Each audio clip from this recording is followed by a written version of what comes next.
আউযুবিল্লাহি মিনাশ শাইতানির রাজিম। বিসমিল্লাহির রহমানির রহিম। আশা করি আপনারা সবাই ভালো আছেন। আলহামদুলিল্লাহ, আমিও ভালো আছি। গতকালকে অ্যালামনাই অ্যাসোসিয়েশন সম্পর্কে খুব কুইক একটা ভিডিও দিয়েছিলাম। ভিডিও জেরে অনেক মেসেজ আমার কাছে পার্সোনালি আসছে, ফোন আসছে, সিনিয়র ভাইয়েরা, জুনিয়র ভাইয়েরা। তো সেখান থেকে বেশ কিছু অবজারভেশন আসছে। তো আসলে ওই দিন খুবই তাড়াহুড়োর মধ্যে ছিলাম, যার কারণে আহ ভিডিওটা ঠিক মতো দিতে পারিনি। তো তারই ধারাবাহিকতা আজকে একটু আসছি।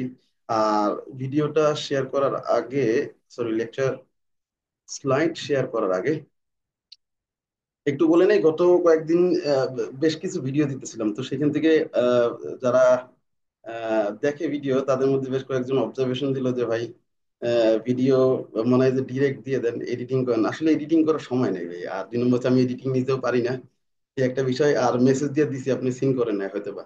তো হয়তোবা সামনে ইনশাল্লাহ করব। আর একটা বিষয় সেটা হচ্ছে যে আমার এক স্টুডেন্ট বলছে, স্যার মেট্রোপলিটন ইউনিভার্সিটির লোগো লাগান এখানে এগুলাতে। আসলে আমি ইউনিভার্সিটিটাকে সত্যি কথা বলতে ওন করি, ভালোবাসি। আর ইউনিভার্সিটিতে কখনো এরকম আমার কাছে আসে নাই যে ইউজ করা যাবে নাকি এরকম। বাই দ্য ওয়ে, আর আমি যে ইউনিভার্সিটি শিক্ষক, মেট্রোপলিটন ইউনিভার্সিটি আজকে 22তম জন্মবার্ষিকী। আমি আমার ইউনিভার্সিটির সকল মেম্বারদের সেই সিন্স 2003 3 মে থেকে আজ অবধি পর্যন্ত সবাইকে শুভেচ্ছা জানাচ্ছি এবং দোয়া প্রার্থী। তো শুরু করি আমাদের আজকের একটু ছোট আলোচনা করবো, বেশি না। টুডেস স্টুডেন্টস আর টুমরোস অ্যালামনাই, অর্থাৎ আমাদের আজকে যারা স্টুডেন্ট বিশ্ববিদ্যালয়ে, তারা পরবর্তীতে অ্যালামনাই হিসাবে আসেন। তো তারা আমাদের ধারাবাহিকতা, এটা আমি আসলে প্রত্যেকটা লেকচারের টাইটেল ইউজ করি আমি। First slide is about what is alumni association. আমরা ফর্মালি জানি, তারপর একটু বুকিশ ভাবে যদি আলোচনা করি, তাহলে একটা ফর্মাল গ্রুপ থাকে, ফর্মাল অ্যাসোসিয়েশন থাকে, a group of formal student যারা পাশ করে বেরো যায়, who come together to support their alma maters. ও আলমা ম্যাটার্স, হ্যাঁ, এটা একজনে জানতে চেয়েছে। আলমা ম্যাটার্স মানে আমি যে ইউনিভার্সিটিতে, আলমা ম্যাটার্সটাকে খুব ওন করে বলা হয়, লাইক মানে খুব কাছের, মানে এই ইনস্টিটিউট, মানে এই বিষয়গুলোকে কেউ যদি কোনো টাচ করে, মানে মাতৃভূমি, জন্মভূমি, মা, এরকম। আলমা ম্যাটার বলতে আমার যে ইউনিভার্সিটি সেটাকে সাপোর্ট দেওয়ার জন্য যখন আহ, মানে পাশ করে যাওয়া স্টুডেন্ট তারা যখন একসাথে হয় সংগঠন, তখন কেন করে? Maintain life long ties. Life long ties কিভাবে? ইউ মাস্ট ফরগেট, আমি একটা কোটেশন ব্যবহার করছি, আমি কোটেশন ব্যবহার করি, you must forget but university never. অর্থাৎ আপনি, আমরা একসময় মারা যাব, মানুষ মাত্র মরণশীল। সেক্ষেত্রে আমাদের নাম পৃথিবী থেকে মুছে যেতে পারে, না মুছলেও, সব জায়গাতেই মুছলেও ওই ইউনিভার্সিটি যতদিন থাকবে সেইখানে আমার নামটা লেখা থাকে। এই জন্য টাইটা হচ্ছে লং টাইম থাকে। তারপরে লিখে আছে supports current students, faculty and university goals, অর্থাৎ যারা রানিং স্টুডেন্টস, যারা ফ্যাকাল্টি মেম্বার, আমাদের শ্রদ্ধেয় শিক্ষক, এবং ইউনিভার্সিটির যে গোলগুলো থাকে সেগুলো কিভাবে ডেভেলপ, মানে সাহায্য করা যায়, সেই ক্ষেত্রে আসলে অ্যালামনাই অ্যাসোসিয়েশন করে। নিচে একটা স্ট্যাটিস্টিক্স দেওয়া আছে, over 90% of global universities active alumni association. Can you imagine? 90% of the global university, সব ইউনিভার্সিটি গুলোতে ম্যাক্সিমাম আছে। তো এরা খুব অ্যাক্টিভলি কাজ করে। কেমন কাজ করে? মানে লাইক আমি আইডি কার্ড নিয়ে ঘুরতেছি, আমি আমার ইউনিভার্সিটির লোগো ব্যবহার করতেছি এখানে, এই যে এইটাই তো আমার মানে ভালো লাগার বিষয়। তো এরকম আসলে ব্যবহার করে আহ আই মিন সবাই এই অ্যালামনাই অ্যাসোসিয়েশনের সাথে কানেক্টেড থাকে। সো বাংলাদেশে অ্যালামনাই অ্যাসোসিয়েশন গুলো যদি আমরা একটু খেয়াল করি, অর্থাৎ বাংলাদেশের যে ইউনিভার্সিটি গুলো আছে সেখানে যারা পাশ করে বেরো যাচ্ছেন তারা তো সবাই অ্যালামনাই, কিন্তু how many universities can contribute and form মানে প্রপার অ্যালামনাই অ্যাসোসিয়েশন? যেমন সবচেয়ে আগে আছে ঢাকা ইউনিভার্সিটি, তাদের 17,000 রেজিস্টার্ড মেম্বার্স তাদের আছেন, আলহামদুলিল্লাহ, এবং তারা অ্যাক্টিভলি কাজ করেন এখন পর্যন্ত। 5ই আগস্টের পরে ঢাকা ইউনিভার্সিটি চেঞ্জ আসছে, বেশ ভালোভাবে চেঞ্জ আসছে এবং সবকিছুতেই। তো রাজশাহী ইউনিভার্সিটি আমাদের এখন আলহামদুলিল্লাহ 7,800 মেম্বার্স। এবং আমরা সত্যি কথা বলতে আমি 2009 থেকে স্টুডেন্ট, 2016 পর্যন্ত, সেই পর্যন্ত আসলে অ্যালামনাই অ্যাসোসিয়েশনের কোনো একদিন আজীবনে কোনো দিন বাইটের সময় পাই নাই, বাই দ্য ওয়ে, হয়তো বা দেখছি টুকটাক। তো আর আমি তো একটা ইউনিভার্সিটির শিক্ষক, সেক্ষেত্রে আমার এখানে অ্যালামনাইয়ের সাথে ভালোভাবে কানেকশন আছে আলহামদুলিল্লাহ। ইন্ডিপেন্ডেন্ট ইউনিভার্সিটি জাহাঙ্গীরনগর ইউনিভার্সিটি আছে 497। বাই দ্য এইট স্ট্যাটিস্টিক্স আপনি একটু দেখে নেবেন প্লিজ, আমি স্লাইডটা ফ্রিজ করলাম, সেক্ষেত্রে একটু দেখবেন। সো নেক্সট যদি একটু আগাই, তাহলে লেখা আছে, আমরা এখানে দেখছি যে কি ফাংশনস অফ অ্যালামনাই অ্যাসোসিয়েশন, অর্থাৎ এই আমরা অ্যালামনাই অ্যাসোসিয়েশন গুলো যে আমরা গড়ে তুলি, এটা কি ফাংশনস, কি কি ফাংশনস গুলো আমরা আসলে মানে রিসার্চ পেপার ফাইন্ড আউট করলে টিচারদের কাছে কাছে ইউটিউব, চ্যাট জিপিটি, বিভিন্ন জায়গায় যদি আমরা দেখি অনেক কিছু দেখতে পারবো ফাংশনস। বাট এইখানে একটু মানে নাম্বার যখন আসে তখন আমাদের কাছে একটা ফ্যাক্টর হয়, এই নাম্বার দিয়ে একটু বোঝানো গেছে যে ফাংশনস এক সাইডে এবং ইম্প্যাক্ট মানে কিভাবে পড়ে। মেন্টরশিপের ক্ষেত্রে Harvard help 3000 plus students annually. Oh my god, 3000 plus, 3000 স্টুডেন্টের কাছে সহায়তা করতে পারে Harvard annually. So top university কেমনি এমনি হয় networking. LinkedIn shows that 70% jobs filled networking. 70% job যদি নেটওয়ার্কিং এর মাধ্যমে হয়, তাহলে চিন্তা করে দেখেন অ্যালামনাই অ্যাসোসিয়েশন। আমার মনে হয় যত যা আমরা বলি, it's my personal opinion, alumni অ্যাসোসিয়েশনের দুইটা ফাংশন আসবে একটু পরে, দুইটা ফাংশন সবচেয়ে গুরুত্বপূর্ণ। তার মধ্যে একটা হচ্ছে আপনার নেটওয়ার্ক কি বলে এমপ্লয়াবিলিটি এবং স্পন্সরশিপ আসতেছে সামনে। ফান্ড, এই যে পরবর্তীতে আসছে ফান্ড রেজিং, অর্থাৎ কোনো কাজে ফান্ড রেজ করা লাগবে, যে কোনো ইস্যুতে হইতে পারে। লাইক ধরেন কোভিড, কোভিডের মতো এরকম একটা দুরারোগ্য বিষয় আসলে, তো আমরা মানে আমাদের ইউনিভার্সিটি গুলাতে যারা মানে একেবারে দিন আনতে দিন খায়, সেই লোকগুলাকেও যদি একটু সাপোর্ট দিতে চাই, সেক্ষেত্রে আমরা কিভাবে ফান্ড রেজ করবো? এই অ্যালামনাই অ্যাসোসিয়েশনের মাধ্যমে। Oxford raised statistics showed that Oxford raised 3 billion from alumni since 2004। 3 billion পর্যন্ত ইউরো পর্যন্ত তারা রেগুলার প্রতি মানে 2004 সাল থেকে, ক্যান ইউ ইমাজিন। ওয়ার্কশপ, এবার পরেরটা ওয়ার্কশপ লেখা আছে, এইটা তো কমন বিষয়। ব্র্যাক ইউনিভার্সিটিতে আমাদের এখানে রেগুলার হয় যে অ্যালামনাই গুলা এসে, আমাদের ইউনিভার্সিটি আমরা করি, আমার মেট্রোপলিটন ইউনিভার্সিটি আমি করি, আমার অ্যালামনাই এসে এখানে স্পিচ দেয়। That's very good culture, I we follow here, আলহামদুলিল্লাহ। এন্ড ফাইনালি রিইউনিয়নস, এই রিইউনিয়ন একটা ফ্যাক্টর। রিইউনিয়ন হচ্ছে আপনার এই যে আমাদের 10th মে রিইউনিয়ন, এই যে 9th মে রাজশাহী ইউনিভার্সিটি, আমি রাজশাহী ইউনিভার্সিটি স্টুডেন্ট, সেখানে 9th মে আমাদের ছিল। By the way 10th May ticket ticket যেহেতু কাটছি, আসবো ইনশাল্লাহ, ক্যাম্পাসে দেখা হবে। আর আমি ইনভাইট করবো সবাইকে, যারা যারা আসলে এই ভোটার হয়েছেন, রেজিস্ট্রেশন হয়েছেন, রেজিস্ট্রেশন করছেন, চলে আসবেন ইনশাল্লাহ, আমরা সবাই একসাথে একটা গেট টুগেদার করবো। আলহামদুলিল্লাহ একটা ম্যাচ খেলবো, ফুটবল ম্যাচ। এই তো ভাই, দিজ আর দ্য ফাংশনস। আমার মনে হয় যে এই ফাংশন গুলোর বাইরে আর কি দরকার আসলে। তারপর আরো কিছু আছে, দেখেন পারপাস অফ অ্যালামনাই অ্যাসোসিয়েশন, কোন কোন পারপাসে আমরা ব্যবহার করতে পারি। দেখেন সবার প্রথমে লাল কালি যেগুলো দিয়ে লেখা, সেগুলো হচ্ছে সব খুব গুরুত্বপূর্ণ। কোনটা কোনটা? Employability and sponsorship, ACI positive. ACI মানে হচ্ছে একাডেমিক অ্যান্ড ইন্ডাস্ট্রি যখন রিলেশনশিপ থাকে তখন পজিটিভ হয়, এবং এর মাধ্যমে আমরা আসলে যারা গ্রাজুয়েট হইতেছি, আমাদের মুখ্য উদ্দেশ্য কি? আমরা সবাই ভালো মানুষ হইতে চাই। ভালো মানুষ হওয়ার পাশাপাশি আসলে এটা গৌণ উদ্দেশ্য, ভালো মানুষের পাশাপাশি আছে আমাদের জব, আমাদের চাকরি, জীবন জীবিকা, পরিবার বাঁচানো। সেই ক্ষেত্রে এমপ্লয়াবিলিটির ক্ষেত্রে মারাত্মক কাজ করে। এবং এটা যদি না প্রমাণ পেয়ে থাকেন, আমি গিভিং ইউ দ্য কমিটমেন্ট, আপনারা আজকে থেকে খেয়াল করবেন। আর স্পন্সরশিপ, রেগুলার খেলাধুলা বিভিন্ন প্রোগ্রাম হয়, এখানে স্পন্সরশিপ বলে আমরা কি করি দেখেন, একটু খেয়াল করে দেখেন। হ্যাঁ ভাই আছে, কিছু হেল্প করা যাবে, এই করি আমরা। তো এইটাই তো, এর মাধ্যমেই তো লবিং হয়। তারপর আবার লেখা আছে একটু ইউনিক ভাবে লিখলাম, যে আসলে লেখি এরকম আমি, টু শো ভাব উইথ জুনিয়র্স। আপনি বিশ্বাস করেন, এই এই জুনিয়ররা এবং সিনিয়রদের যে একটা বন্ডিং ইউনিভার্সিটির, এটা বাংলাদেশ আমার বাবা বাংলাদেশের সেনাবাহিনী ইয়া ছিলেন, এক্স অফিসার ছিলেন, সেখানেও আমি বলতেছি তাদের যে একটা চেইন অফ কমান্ড, তার চেয়ে একটা বেটার মিউচুয়াল আন্ডারস্ট্যান্ডিং আমি ফিল করছি ইউনিভার্সিটি। এর মানে হচ্ছে এমন ইয়া ছোট ভাই ব্রাদার পাইছি, যে আমাকে যদি কেউ ফায়ার করে, গুলি মারতে, সে বুক পেতে দেবে। তাহলে দেখেন এদের কাছে আমি, আমার মানে ওদের বাবা মা যতটুকু রেসপেক্ট পায়, আমিও ততটুকু রেসপেক্ট পাই। তো ওদের সামনে তো আমি ক্রেডিবিলিটি ভাব দেখাবো, এই ভাব দেখাবো। আবার এরকম হয়, সিনিয়র ভাইরা যখন বসে আছে, তখন ওই জুনিয়ররা চুপ করে দেখে থাকে, আর আমরা হচ্ছে আমরা যারা মধ্যবয়সী, তারা কিন্তু ঠিকই চা টা নিয়ে আগায় দিয়ে আসতেছে। তো দিজ আর দ্য থিংস, এইভাবে একটা লবি চেইন ক্রিয়েট হয় between the university students, among the university students. Okay, fine. এই যে লবির কথা লিখে আছে, then supporting career, academic development and recognition. ভাই এইটা তো কমন বিষয়, তাই না? এটা তো কমন বিষয়, এটা ইউনিভার্সিটি মানে আমরা জানি। হ্যাঁ, তো এই রিকগনিশন একটা বিষয় হচ্ছে কি, রিকগনিশন হচ্ছে একমাত্র অ্যালামনাই ক্ষেত্রে আপনি সম্পূর্ণ রিকগনিশনটা পাবেন। কারণ তাদের কাছে আপনি, তারা আপনার কাছে আসবে। আর 2 নম্বর হচ্ছে, আপনি তো 6 বছর তারা দেখে আসছেন, সবচেয়ে গুরুত্বপূর্ণ ম্যাচিং সময়টাকে আপনি তাকে দেখে আসছেন। So fact. And then strengthening university reputation, এইটা অ্যাপার্ট ফ্রম স্পোর্টস, মানে আমি sports person. I was the captain of Russia university handball team, university department team, hockey খেলছি, ইয়া বাস্কেটবল খেলছি, হ্যান্ডবল টিমের ক্যাপ্টেন ছিলাম। সো আই নো বাংলাদেশ টিমের maximum players ইনশাল্লাহ আমাকে চিনে। তো সেই ক্ষেত্রে আমি তো স্পোর্টস সম্পর্কে জানি।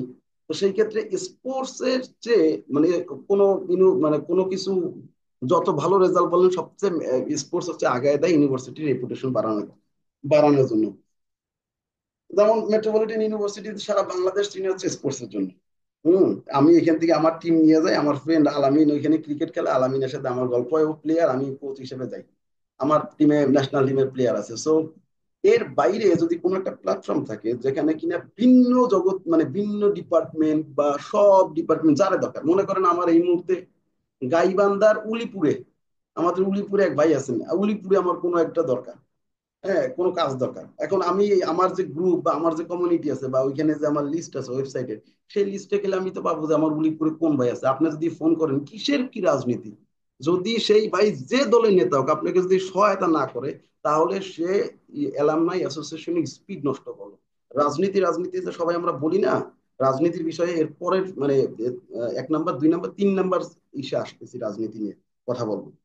Finally giving back to university development, এই একমাত্র অ্যালামনাইরাই পারে ইউনিভার্সিটি টপ টপ। দেখেন আমাদের শিক্ষক যারা আছেন তাদের যে পরিমাণ কাজ রিসার্চ করে, তারপরে খাতা চেক করে, ক্লাস লেকচার দেয়, তারপরে বিভিন্ন রেসপন্সিবিলিটি থাকে। আর আমরা তো সারাক্ষণ রাস্তায় এখন থাকতে পছন্দ করি, তারা তো রাস্তায় আমাদের নিয়ে খুব বিপদগ্রস্ত অবস্থা আছে, তো এইগুলোতে থাকে। তো সেক্ষেত্রে অ্যালামনাইদের কিছু রেসপন্সিবিলিটি আছে। যেমন আমি একটা কথা বলি, আমি ইউনিভার্সিটির শিক্ষক, আমার কাছে আমি দেখছি রিসার্চ টিসার্চ করে সাডেনলি কোভিড এর সময় ডাব্লিউএস ওয়েব অফ সায়েন্স ক্লারিভেট থেকে, তো ক্লারিভেটে এগুলো তো সাবকন্টিনেন্টের বিষয় থেকে যারা রিসার্চ করে আমরা জানি ইন্ডিয়া আমাদের এখানে মানে কর্তৃত্ব ইয়ে হচ্ছে ইন্ডিয়া। যে কোনো কিছু কিনতে টিনতে হলে ইন্ডিয়ার ওখানে যোগাযোগ করা লাগে। তো ইন্ডিয়ার এখান থেকে একজন ব্যক্তি, তার নামটা ভুলে গেছে এক্স্যাক্টলি, আমার কাছে মেইল আছে, সে ফোন করছে যে ভাই আপনি you're Mr. Saidul Rahman, so you're a renowned resources in Bangladesh. I'm giving an offer to you that you can subscribe Web of Science and all the journals from Scopus Listed, and you will get the 75% off if you take the opportunity. Then let me know. আমার ইউনিভার্সিটির সাথে কথা বললাম, কথা বলে কিন্তু আমি এই জিনিসটা মোটামুটি যতটুকু সম্ভব আগাই নিছি। তো এইভাবে আসে মানে, কারণ শিক্ষক যারা আমরা তারা তো শুধু লেখাপড়ার সাথে যুক্ত থাকি, আবার কানেকশন থাকে, কিন্তু ওই কানেকশনটাকে প্রপার ডেভেলপ মানে চেইনটাকে এই অ্যালামনাইয়ের মাধ্যমে আনা যায়। সর্বশেষ হচ্ছে contribute to the CSR. CSR নিয়ে আসলে অনেক বলার আছে। যেমন মনে করেন ওই যে গত স্লাইডে বলছিলাম ফান্ড, সিএসআর এর সবচেয়ে গুরুত্বপূর্ণ যে জায়গাটা আমার কাছে মনে হয়েছে, সিএসআর অবশ্য এখন পর্যন্ত টার্ম মনে হয় যে কনস্টিটিউশনে আনে নাই, বা আনা উচিত একটা সময়ে যে একটা নির্দিষ্ট সিএসআর থাকবে। সিএসআর এ যেমন মনে করেন, আমি ওই দিন আমার সাথে ফুটবল খেলতে যে একটা ছোট্ট ছেলে হাত মানে হাত ভেঙে গেছে, একেবারে পুরো দুভাগ হয়ে গেছে, ওর নিয়ে হাসপাতালে গেলাম। হাসপাতালে বাংলাদেশের অবস্থা তো সেটা নিয়ে একটু মানে শেষ পর্যন্ত আমারও যোগাযোগ করা লাগছে বাংলাদেশের যে অবস্থা। তো এই হাসপাতালে যাওয়ার পরে কয়েকজন আমায় বললো যে এটা এখন হচ্ছে সিলেটের এভার কেয়ার, আর আগে ছিল হচ্ছে ওসমানী, এখন এভার কেয়ার। তো সেইখানে কি করব, এক স্টুডেন্ট আর্মি অফিসার, তার কাছে ফোন দিলাম যে ভাই এই অবস্থা, যে 7 দিন বা 10 দিন, আমি সরি বলতেছি তারপরেও বলা লাগতেছে আমার কানেকশনের জন্য, সেই অপারেশন সে 3 দিনের মধ্যে করাই দিল আলহামদুলিল্লাহ। এবং বেশ একটা রিজনেবল ইসে মানে কস্ট, এই ধরনের সাপোর্ট গুলা পাওয়া যায়। মনে করেন রেলওয়েতে কেউ আছে, ফোন দিলাম ভাই একটা টিকিট কেটে দেন না ভাই, আমার পরিবার নিয়ে যাবো, একটা বগি দিয়ে হয়, ভাই স্টেডিয়ামে খেলা দেখতে যাব হয়, ভাই সে কি বলে আকিস গ্রুপে কেউ আপনার পরিচিত আছে, আমি একটা ভাইবা দিতে যাবো, একজন একটু বলে দিবেন না হয়, ভাই ইসের কোন দেশে ভাই স্কলারশিপ বেশি পাওয়া যাবে হয়, ভাই একটা একাডেমিক পেপারে নাম দেওয়া যায়। These are the things. And finally, connection, relation, and emotion. This is very tough thing. আহ মানে তিনটাই TION দ্বারা যুক্ত। কিভাবে এটা আপনি কন্টিনিউ করবেন? আহ আমরা তো রাজশাহী বিশ্ববিদ্যালয় পরিবার, সরি রাজশাহী বিশ্ববিদ্যালয়ের কথা বলছি, যেমন মেট্রোপলিটন সবাই পরিবার বলি, আসলে পরিবারের মতো থাকি কিনা। আমার পরিবারে একটা মানুষ যদি কোনো কিছু করে, তো সেই পরিবারে কতটুকু রেসপেক্ট আমি করি সেটা বিষয়, এবং সেইটা থেকেই কানেকশন, রিলেশন এবং ইমোশন, আমি ইমোশনকে কতটুকু কন্ট্রোল করতে পারি সেইটা ফ্যাক্টর। তো এই তিনটা জিনিসেই এই অ্যালামনাই অ্যাসোসিয়েশনের ক্ষেত্রে খুব গুরুত্বপূর্ণ। হুম। আপনি ফোন দিলেন, আমি দেখলাম, দেখেও রেখে দিলাম, আমি এইটার যে অপরাধ বোধ সেটা আমাকে ইমোশনকে মানে ইন্টেলিজেন্সকে ডিস্টার্ব করবে। ফাইনালি অ্যাকর্ডিং টু কেস প্রতিষ্ঠান, এগুলা রেফারেন্স আছে আমার কাছে। Alumni contribute more than 11 billion annual in university US university. শুধু ইউনিভার্সিটিতে ইউএস ইউনিভার্সিটিতে 11 বিলিয়ন ব্যয় করে। ফাইনালি কিভাবে এঙ্গেজ করবেন? By engage totally depend on আমার, মানে আপনি আমার সবার মধ্যে। দেখেন এই যে বললাম, কারণে অকারণে হবে একটা খেলা, ফুটবল ক্রিকেট ম্যাচ, তারপরে মনে করেন একটা ছোটখাটো প্রোগ্রাম, মনে করেন কফি সিম্পোজিয়াম। অনলাইনে তো এখন সারাক্ষণই কথা বলা যায়। অনলাইনে যোগ হইলাম, কথা বললাম, পরিবারের খোঁজখবর নিলাম। তো এই বেড়াইতে গেলাম, তারপরে এই 10 তারিখে আমরা আসবো, আসেন সবাই। এই যে just alumni student programs attend networking events for any issue. Follow alumni page LinkedIn, আমাদের পেজ আছে, লিঙ্কডইনও আছে। Use alumni career platforms, yes this is very important. অর্থাৎ অ্যালামনাইকে আপনি ক্যারিয়ার প্ল্যাটফর্ম হিসেবে ব্যবহার করবেন। 68% alumni engagement happens by social media platforms. বলছে 68% অ্যালামনাই এনগেজমেন্ট শুধু এই সোশ্যাল মিডিয়াতে হয়। So almost in done. শেষে কিছু আবেগী বিষয় আছে, যেমন এখানে কিছু কোট আছে। These are quotes from alumni from various universities around the globe. Some of the course highlighting enduring nature of alumni connection. অর্থাৎ অ্যালামনাই কানেকশন কিভাবে আপনাকে মানে লং টার্ম করবে এবং স্থিতিশীল থাকবে, আপনার ভালো লাগবে থাকতে। এই রিলেটেড কিছু কোটেশন আছে, অনেকক্ষণ সময় পাবেন, দেখে নিবেন। তারপরে আছে emphasising the value of alumni involvement. আপনি যে কেন ইনভলভ হবেন, এখানে এটা এই সম্পর্কে কিছু কোট আছে, কেন আমাদের ইনভলভমেন্ট হওয়া দরকার, আর হইলে কি, না হইলে কি। Finally course highlighting the importance of staying connected. কিভাবে কানেক্টেড থাকতে হবে, সেটার ইম্পর্টেন্সটা কতটুকু, সেইটা। And last but not the least, alumni experience. আমাদের কিছু এক্সপিরিয়েন্স আছে। আজ শেষ করব ভিডিও অ্যালামনাই রিলেটেড। ফাইনালি একটা ছোট্ট গল্প দিয়ে, একটু গল্পটা আমি পড়ি, আপনারাও শুনবেন, অথবা আপনারা নিজেরা আমার সাউন্ড অফ করে শুনবেন। গল্পের নাম 557 দিনে ফিরে আসা। রিয়াদ, তা এটা তো একটা ছদ্মনাম, দেশের একটা স্বনামধন্য সরকারি বিশ্ববিদ্যালয়ের মেধাবী ছাত্র। শুরু থেকে সে সবাই জানতো ছেলেটা একদিন অনেক বড় কিছু করবে, তার চোখের স্বপ্ন ছিল অনেক, পরিবারের মুখে হাসি ফোটানো, সমাজের জন্য কিছু করা, আর নিজেকে গড়ে তোলা এমন মানুষ হিসেবে তাকে সবাই শ্রদ্ধা করে। কিন্তু জীবনের পথটা সবসময় সোজা হয় না। 3য় বর্ষে হঠাৎ করেই তার জীবনে ঘটে যায় একটি অপ্রত্যাশিত বিপর্যয়। আজ না বলা এক কারণে তাকে, অর্থাৎ সে বলতে চাচ্ছে না কারণটা, তাকে পরীক্ষায় অংশ নিতে দেওয়া হয় না। অনেকে ভেবেছিল সে হয়তো ড্রপ হয়ে যাবে। 557 দিন, প্রায় 1.5 বছর কেটে যায় অনিশ্চয়তায়। বিশ্ববিদ্যালয়ে ফিরে যাবেন কি যাবেন না, এ দ্বিধায় এক এক করে দিনগুলো কেটে যায়। এক মনমরা বিকেলে রিয়াদ বসেছিল বিশ্ববিদ্যালয়ের পাশের নদীর এক ধারে।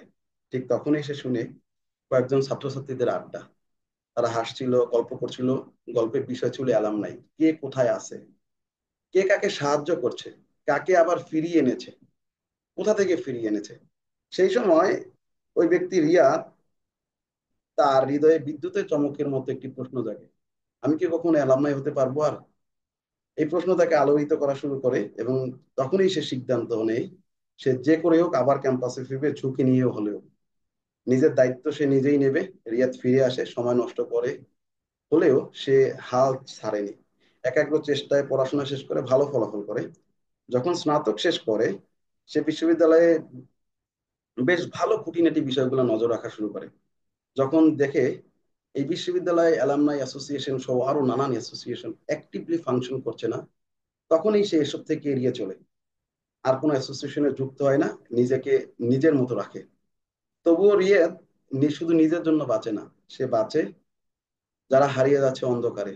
বিশ্ববিদ্যালয়ের নতুন ছাত্রছাত্রীদের পাশে সে দাঁড়ায়, তাদের মেন্টর করে, যাদেরকে বিপদে পড়ে একদিন পড়েছিল, সেরকম কাউকেও পেলে পাশে গিয়ে দাঁড়ায় সে। সে জানে অ্যালামনাই অ্যাসোসিয়েশন শুধু একটি সংগঠন নয়, এটা একটা পরিবার, এটা একটা আশ্রয়স্থল। রিয়াদ এখন বিশ্বাস করে একজন অ্যালামনাই হতে পারা মানে দায়িত্ব নেওয়া, ভবিষ্যতের প্রজন্মের জন্য পথ দেখানো, যাতে আরো 557 দিন কারো হারিয়ে না যায়। ফাইনালি যদি রিয়াদ সেদিন না ফিরতেন, তবে এই গল্পটা বলা হতো না। অ্যালামনাই হওয়ার মানেই তো ফিরে তাকিয়ে বলা, তোমরা একা নও, আমরা আছি। ধন্যবাদ। আর একটু ওয়েট করবেন, পরবর্তী আরেকটা লেকচার হয়তো বা দিব আমি। আর আমি যদি আসলে আমার লেকচারে যদি কোনো ভুলভ্রান্তি করে থাকি, প্লিজ আমাকে মাফ করবেন, ক্ষমা সুলভ দৃষ্টিতে দেখবেন। আর একটা বিষয় সেটা হচ্ছে, আমার যে লেকচার, সেই লেকচার যদি কেউ আপনারা যদি কপি করেন বা কোনো জায়গায় নেন, প্লিজ মাইনিং করেন না, ফেব্রিকেট করবেন না, সেটা ব্যবহার করতে পারবেন। আর যদি এগুলো করেন তাহলে এখন আসলে আইন প্রত্যয় বা লিগ্যাল বিষয়গুলো সহজ হয়ে যাচ্ছে, হ্যাঁ, ফ্রি হয়ে যাচ্ছে, এবং মানুষ এগুলোর দিকে মানে যেমন ঝুঁকছে, আবার কেউ সচেতন হচ্ছে। তো আমি সেরকম একজন সচেতন ব্যক্তি আর কি। সবার কাছে রিকোয়েস্ট করব, শেয়ার করবেন, কমেন্ট করবেন, মতামত জানাবেন, আমার জন্য দোয়া করবেন। আপনারা ভালো থাকবেন সবাই। অ্যালামনাই 10 তারিখ ইনশাল্লাহ দেখাবে। সালাম আলাইকুম, জাজাকাল্লাহ।